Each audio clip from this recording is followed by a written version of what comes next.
Hey guys, I want to tell you that today's bake is actually dedicated to the Ukrainians right now and what they're going through. This is a Ukrainian Christmas loaf of bread. If you'd like to see how it's made, continue watching.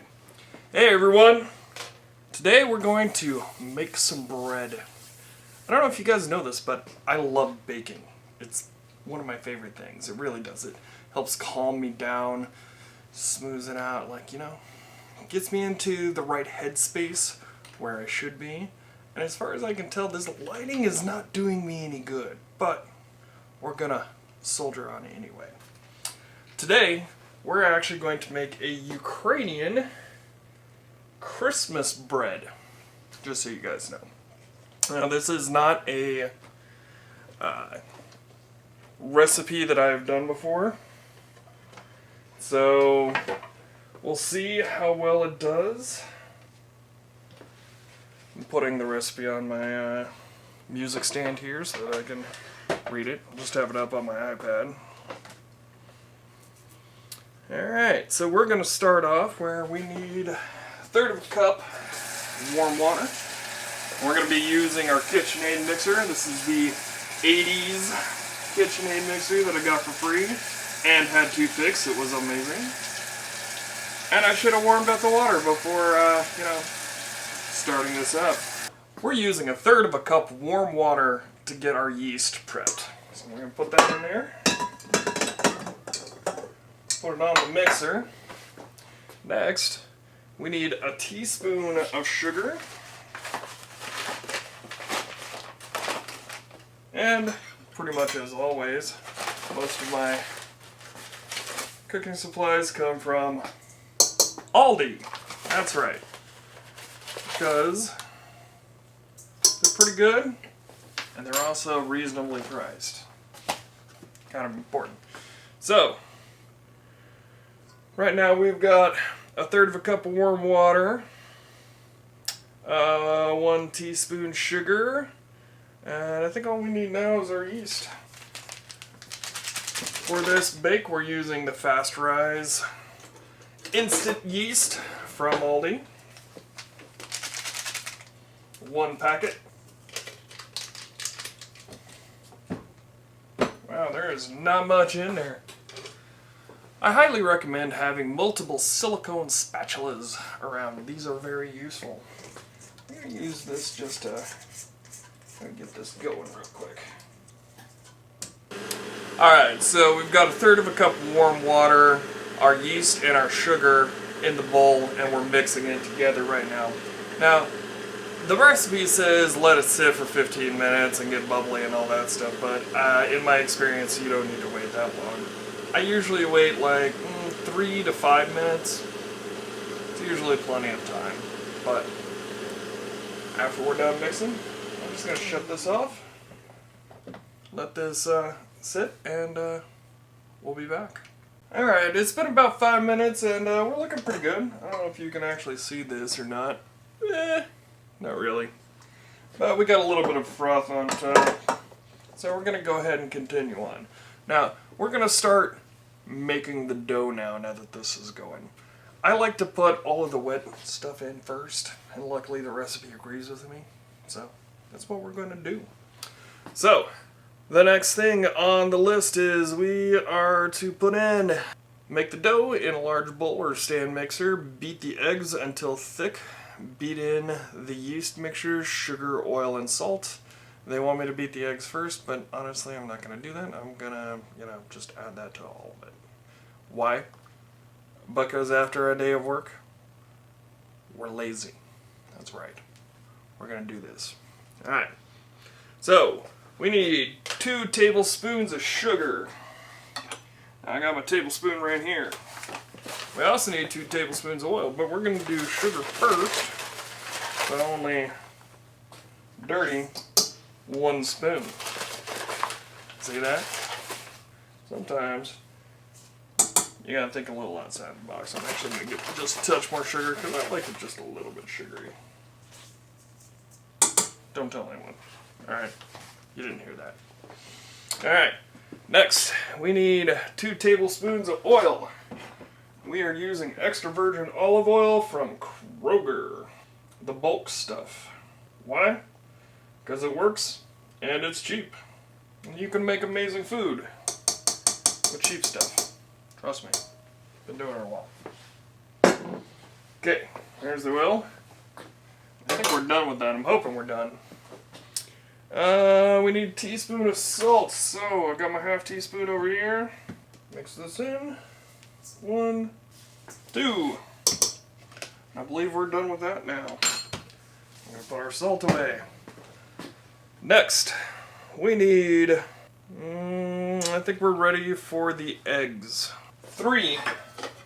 Now I've got 4 out here because this recipe does call for 4 eggs. 3 eggs go into the batter. The 4th egg is actually for the coating of the bread after the bake. So 3 of these need to go in here. Now I've had them sitting out for a while so they're room temperature. Because that's what it said it wanted, was room temperature. Yeah, I got it. I got the piece of shell out. 1 more egg. I have never managed to do the one-handed egg crack. Any of you guys ever managed to do that? It is incredible when you pull it off, and I would love to learn how to do it. If there's a good way, if you know of a way of doing it, if there's a YouTube video or something that teaches you, put it in the comments down below. I'd love to watch and learn. Alright, we've got our 3 eggs, all of our liquids in here. It's a lot of liquid, honestly. We're going to hit it. We're going to just let this start mixing together. And it does say to whip the eggs, so we're gonna get it going pretty quick. Alright, so now we've whipped all of that together. It is asking for another half cup of lukewarm water. I got my half cup right here.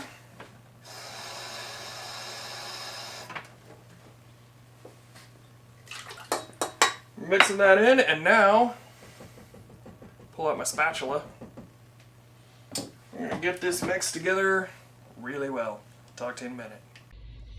Alright, I just finished whipping together the eggs and the other stuff, and I wanted to show it to you. If it looks a little weird or sounds a little weird, I am videoing this on my iPhone, because I only have one big camera, so just letting you know. Alright, back to the other camera. Alright, I think we're good. Let's take a look at this. Yeah, I think we're pretty good. Now, we're going to start adding the flour. Now, I've got 4 cups of sifted flour. It is important to sift the flour beforehand because 4 cups of compacted flour is very different from 4 cups of sifted flour. And sifted flour basically allows like air to go in there and like poof it up. So, this, even though it's 4 cups in here, sifted, it's probably like 2.5 cups of compacted flour out of the bag. So, just so you guys know, try that out. Alright, it tells us to start with 2 cups in here. And we're gonna just drop some in there. And we're gonna get it going. When I start adding the flour, I like to keep my mixer pretty low to get it going. From time to time, I'll bump it up and down and just give it a little bit of a gentle squeeze. From time to time, you need to stop it and you use your silicone spatula and get all of the flour off the sidewalls of your bowl. And get that down and see if you can get it mixed together a little bit better. Alright, let's try that. So it's important to keep an eye on it and make sure that it's actually mixing together real well. Once you start to see most of the chunks gone, we're going to add some more of the flour in. I think we're looking pretty good. So we're going to turn it off, unlock it, open it up, and add in a little more flour. Now it said just to add in the other half, the other 2 cups, but I figure I'm going to add in a cup, mix that together, and then add in another cup and see how we're doing. Alright, it looks pretty good. I think we're going to add our next cup of flour in. We're going to go ahead and shut this off and open it up. Oh, that looks good. I hope you can see kind of what's going on up there. Alright, I added the last of the flour. So it is still pretty sticky, even though I added all that. And that's pretty common. It's usually a little, you know, you gotta add a little bit of liquid, a little more liquid than it says, or a little less, or a little more flour. So I'm just gonna take a little bit of flour. I'm gonna dust it. And we're gonna mix it a little bit longer until we get that dough that we want. If it sticks to the hook, you can run it a lot faster and try to, like, basically flop it off the hook. I think it's still a little too sticky. It's sticking to my silicone. Yeah, it's still pretty sticky. We're gonna add a little more flour. Sometimes it's best to hand finish it afterwards. This is I'm gonna like a little bit of a pain in the butt in the mixer, so we're gonna take it out of the bowl and we're gonna hand finish it. Which means I'm gonna have to move some stuff around real quick and get out a nice big cutting board. Now, you can do this directly on your countertop. I just like using a cutting board because I got this really big one. It's really nice, and also it's pretty easy to clean. So I'm going to take a little bit of flour and just kind of sprinkle it to help keep the dough from sticking to the cutting board. And use our silicone spatula. Now we're going to work it in. So we're going to keep nice and floury. We're going to work in the flour, kneading it down and squishing it until we get that nice dough texture, that silky feel to it, which I might need some more flour because it's still sticking to my hand some. See, it's still a little sticky, so we're going to add a little more.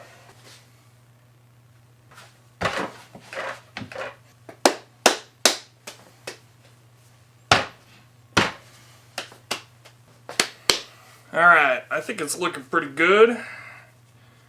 We'll see how that does. So you have it. Looks pretty good. You pinch it and it kind of bounces back. That's what you wanted to look for. Now, we're going to wash our hands real quick.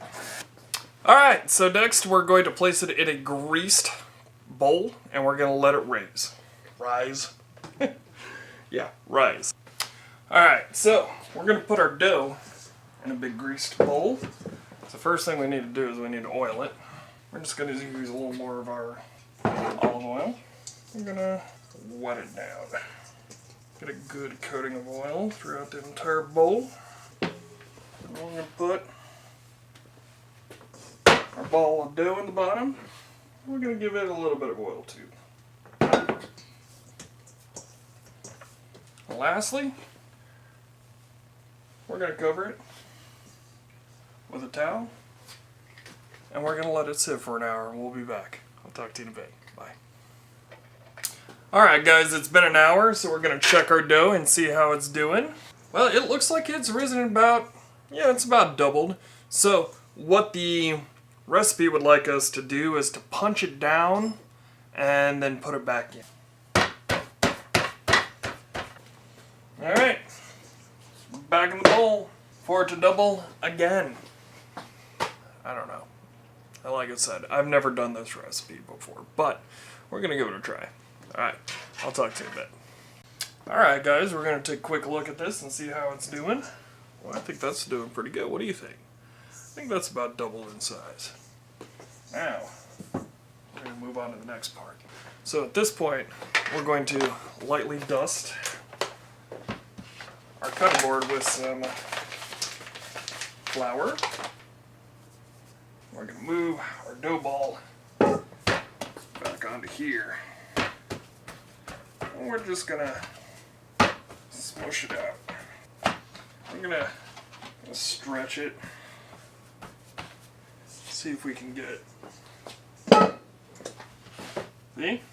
I mean, from here, I'm going to cut it into 3 pieces. Hopefully we can get them pretty equal. We're going to roll them. And now, we're going to braid them.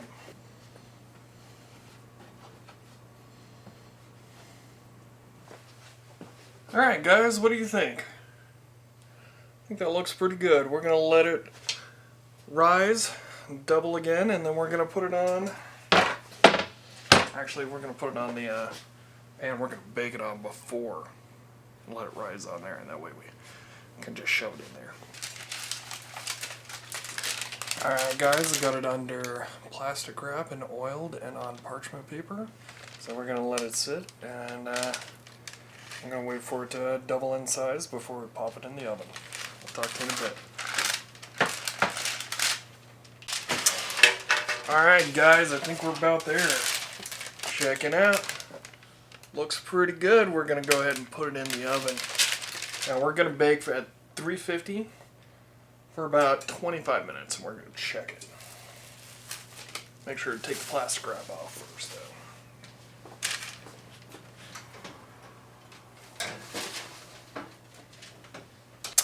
Hey guys, it's time to take it out and check it. Are you ready? It's been 25 minutes. Ooh, looky there. Oh, that's beautiful. Alright, and I've also been cooking my asparagus to go with my dinner. Same time.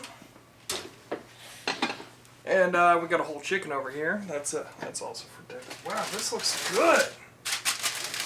Alright, now we're supposed to do an egg yolk wash, which I separated the egg yolk from the whites and put it in here, and a tablespoon of water, mixed it together.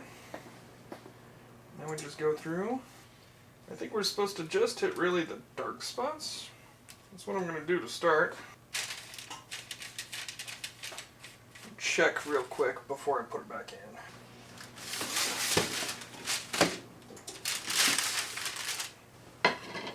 Alright, I don't know if I was supposed to hit the white spots, but I did.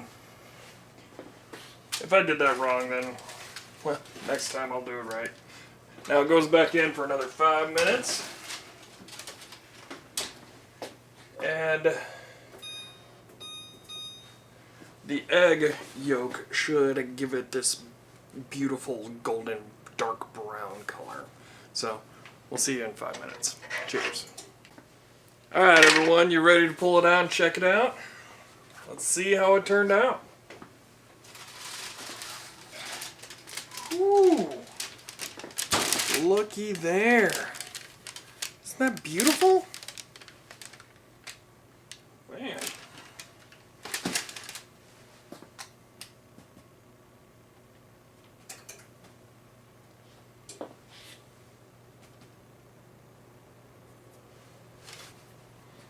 Alright, so we're going to check to make sure that it is done inside. So you can use like a regular meat thermometer or anything like that. Just a thermometer. You take it and you find a place to kind of put it in the middle. And you're looking for like 180 to 190 degrees. And that will tell you that the interior is fully cooked. Looking good so far. We're over 170. Almost there. Alright, we hit 180. We're good. So, I'm going to say this is done. It's been a great bake. I'll talk to you guys later.